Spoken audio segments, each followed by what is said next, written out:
Most beekeepers have 2 points on their Varroa calendar: spring when the colony is building, fall when it is shutting down.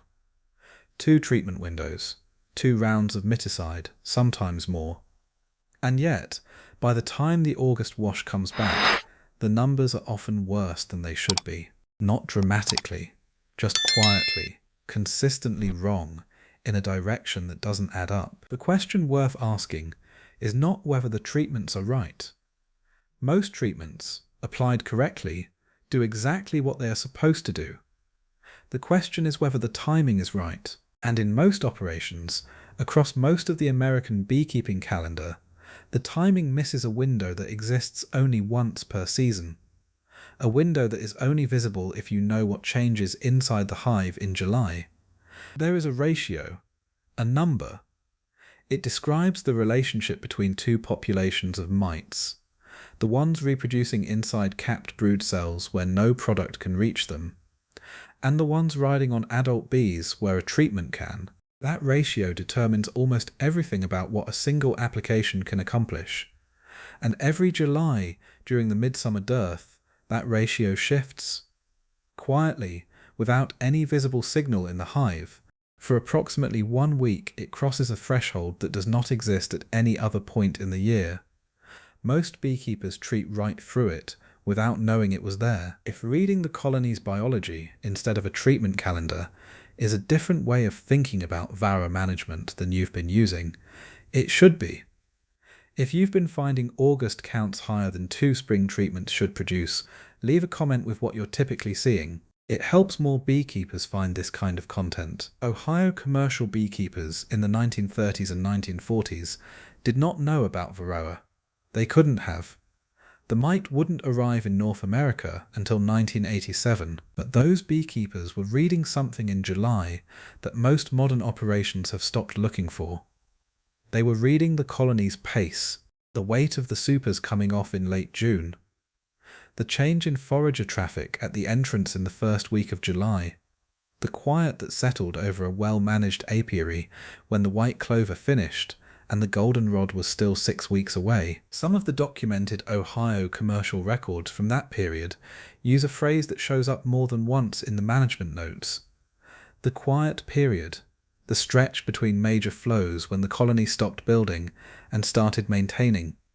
Forager trips slowed, the hive entrance looked different in the early morning. Bees clustered at the board without that urgency, that continuous stream of departing foragers that characterized May. Modern beekeeping looks at that same July quiet and reaches for a feeder. The 1930s beekeepers looked at it and watched more carefully. And what they were watching, without the language for it, was the one seasonal window in which Varroa's reproductive math becomes the colony's advantage rather than the mites. To understand why July is different from every other month on the Varroa calendar, it is necessary to understand the single variable that determines what any treatment can and cannot accomplish. Varroa destructor can only reproduce inside a capped brood cell, not on an adult bee, not in empty comb, nowhere in the hive except inside the sealed environment of a developing pupa. A female mite enters a larval cell in the hours before capping, waits for the cell to seal, and then begins laying. One male, several daughters, all of which feed on the developing bee while the cell stays closed. When the adult bee emerges, the mites come with her. Some of those daughters are already mated, already looking for the next cell. In a colony at peak spring buildup, this cycle runs without interruption. The colony may have 50,000 to 80,000 capped brood cells at any given moment. Most of the mite population is inside those cells. The mites riding on adult bees, what researchers call phoretic mites, represent only 10 to 15% of the total population at spring peak. And here is the problem that most treatment calendars are built around ignoring. Every miticide registered for use in American beekeeping reaches mites on adult bees, phoretic mites. The 85 to 90% sealed behind wax, actively reproducing, sit untouched through the entire spring treatment window, a treatment that achieves 90% efficacy against phoretic mites, applied in a colony where 12% of mites are phoretic, kills roughly 11% of the total mite population. The alcohol wash improves. The beekeeper considers the treatment successful. The remaining 89% inside sealed cells complete their reproductive cycles, emerge, and the population compounds back to where it was within 4 to 6 brood cycles, often higher, because the mites that survived the treatment are disproportionately the ones inside the most protected cells. That is not treatment failure. That is timing failure. And there is no chemical rotation or resistance management protocol that corrects it. But that 10 to 15% phoretic fraction does not hold constant through the season. And this is where July stops being the quiet month and starts being the most consequential month on the Varroa calendar. In July, the primary nectar flow ends. White clover, sourwood, tulip poplar, basswood, whatever the regional anchor is, it closes. Incoming nectar slows or stops. The queen responds to internal signals. Shifting pheromone patterns from the nurse bee population, changes in the protein quality of available pollen, reduced vibrational recruitment cues from a brood nest that is no longer expanding.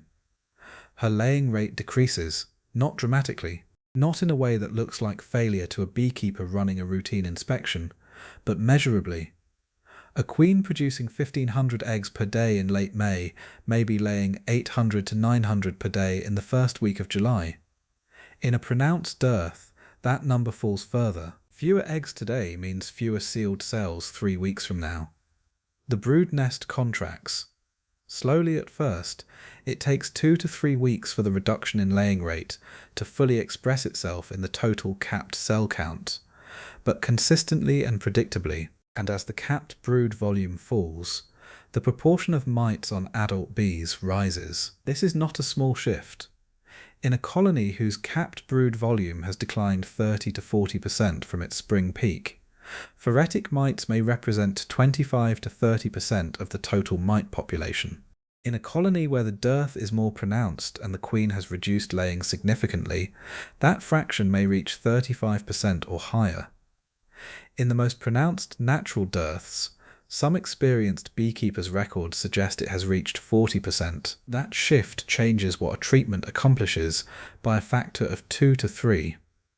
The same application, the same efficacy against phoretic mites, performed when 35% of mites are accessible rather than 12%, kills 3 times as many total mites per treatment.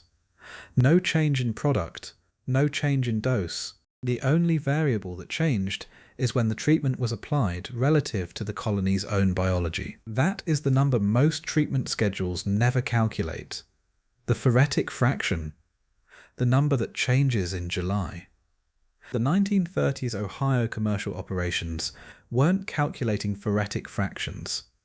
They didn't have that conceptual framework, but they were observing something that had the same practical effect, and it shows up clearly enough in the management records that have survived from that period to recognize beekeepers who tracked fall colony performance against summer management habits consistently noted differences between colonies that went through the July dearth without stimulation and colonies that were fed sugar syrup through it to maintain summer population levels. The unstimulated colonies came into August what the records describe as settled, steady, less prone to the behavioural instability that the commercial beekeepers of that era attributed to colony stress. The stimulated colonies showed more variable fall performance, populations that seemed strong in July but entered September with less demographic stability. The mechanism the 1930s beekeepers proposed was colony rest. Let the bees consolidate without pressure. The actual mechanism, reconstructed from what we now understand about Varroa's relationship to brood, is more specific. The unstimulated colonies allowed their brood volume to decline naturally through the dearth. The phoretic mite fraction rose toward that 30 to 35% threshold. Whatever management those beekeepers applied during or immediately after the quiet period hit a substantially larger proportion of the total mite population than anything applied to the stimulated colonies. The stimulated colonies were being maintained in artificial spring conditions. Sugar syrup through the dearth kept incoming nutrition high enough to sustain queen laying rates. Sustained queen laying maintained brood volume. Maintained brood volume kept the phoretic fraction at or near its spring low. The mites compounded through a summer, during which 85% of the population remained inside sealed cells regardless of what the beekeeper applied from outside. The syrup wasn't hurting the bees, it was protecting the mites. If you've been feeding through the July dearth to hold colony population stable, and finding full mite counts that don't reflect what 2 spring treatments should have accomplished, this is the mechanism. The July window was closed before it had a chance to open. Here is what that window actually looks like from the outside, and what to do when it opens. The identification requires 2 observations, and neither requires laboratory equipment. They are the same observations those 1930s Ohio beekeepers were making without knowing what they were measuring. The first observation is forager flight. During a genuine July dearth, forager departure from the entrance slows noticeably compared to the primary flow. Not to a stop. Colonies continue working late summer supplemental sources, but the urgency changes. The continuous departing stream characteristic of a peak flow gives way to something slower. More bees present at the entrance board between departures. Longer pauses. Bees that would have been in the air by 7 in the morning are still clustering at the entrance at 8. This pattern, consistent across 2 or 3 mornings, confirms the dearth is active and the queen's response has likely begun. The second observation is the brood nest itself. Not whether the queen is present or the pattern is clean, those are health assessments. This observation is architectural. What proportion of the brood frames shows capped brood versus open brood versus empty drawn comb? In a colony moving through the July dearth naturally, capped brood occupies a smaller proportion of the brood nest than it did in May. Some cells that were brood cells 6 weeks ago are empty now, or beginning to accept late summer pollen. The queen is still laying, the brood is still healthy, but the volume is reduced. Both observations together indicate the phoretic fraction has risen meaningfully. When the dearth is confirmed at the entrance and the brood volume is visibly lower than its spring peak, the colony is in the window. That is the moment to treat. Not because the calendar says July, because the ratio says now. In most temperate North American beekeeping regions, this window falls in the first 2 weeks of July. In more southerly climates, where the primary flow closes in late June, it may open a week earlier. In the upper Midwest, where clover extends into early July, it may arrive later. The calendar is the starting point. The entrance observation and the brood nest inspection are the confirmation. The window lasts approximately 1 week, in a colony experiencing a pronounced dearth with no supplemental feeding. In a shallow dearth, or in a colony receiving syrup through the quiet period, it may not open at all. In a well-sited colony on good late-season forage that provides a genuine nutritional gap between white clover and goldenrod, it may extend 10 days to 2 weeks, but 1 week is the reliable centre of that window in most apiary conditions, and the beekeepers who hit it consistently are the ones who have learned to read the entrance and the brood nest together in early July as a diagnostic pair rather than a routine inspection visit. This is where the old beekeepers were doing something that looks passive but is actually precise. They weren't intervening. They were observing. They were reading the colony's own biology as an indicator of when management would accomplish the most. The entrance in July, read correctly, is not a sign that something is wrong. It is a sign that something is right. The colony is in a condition that makes it more treatable than at any other point in the season. C. L. Farrar's research, conducted through Ohio and Indiana commercial operations in the 1930s and 1940s, documented colony performance variables across seasonal management differences in ways that, read from a modern perspective, consistently point toward the July dearth as the inflection point in annual mite management. Colonies entering fall in the strongest biological condition, the ones that overwintered best and came into spring with the greatest foraging capacity, were disproportionately the ones whose summer management aligned with the dearth's natural contraction, not despite the July population reduction the dearth caused. Because of it, modern beekeeping reversed that priority. The treatment calendar built around Varroa's arrival organized itself around the colony's least favorable treatment windows: spring, when brood is wall to wall, and fall, when brood is declining but far from its July minimum. Both of those windows require more product, more applications, or more aggressive rotation to achieve equivalent suppression.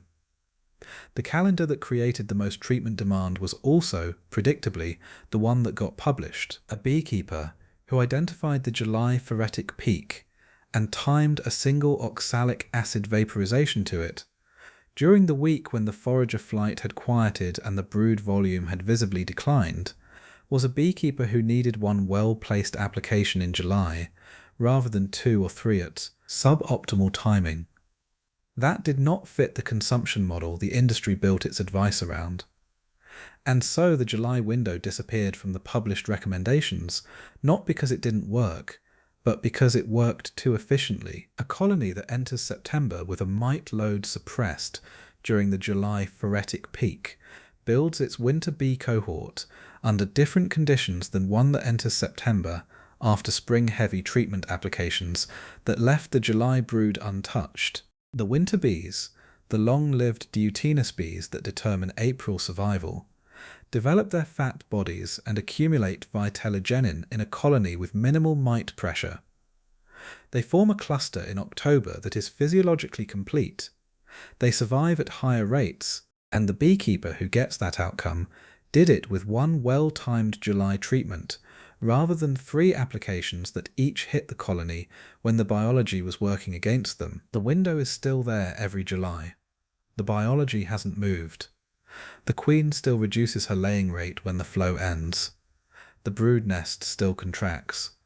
The phoretic fraction still rises. And the threshold, 30 to 35% phoretic or above, that makes a single application 3 times more effective than its spring equivalent, still crosses in the first 2 weeks of July in most of this continent's beekeeping country. The old beekeepers in Ohio didn't have the language for the phoretic fraction. They didn't know what Varroa was. They had a quiet entrance in early July, a brood nest that had thinned from what it was in May, and the habit of reading both of those things before they decided what to do next. They called it the quiet period. They managed accordingly. And in doing so, they were hitting a biological target that nobody would identify by name for another 50 years. The math was the same either way. The window was always there. The question was only ever whether the beekeeper was positioned to see it.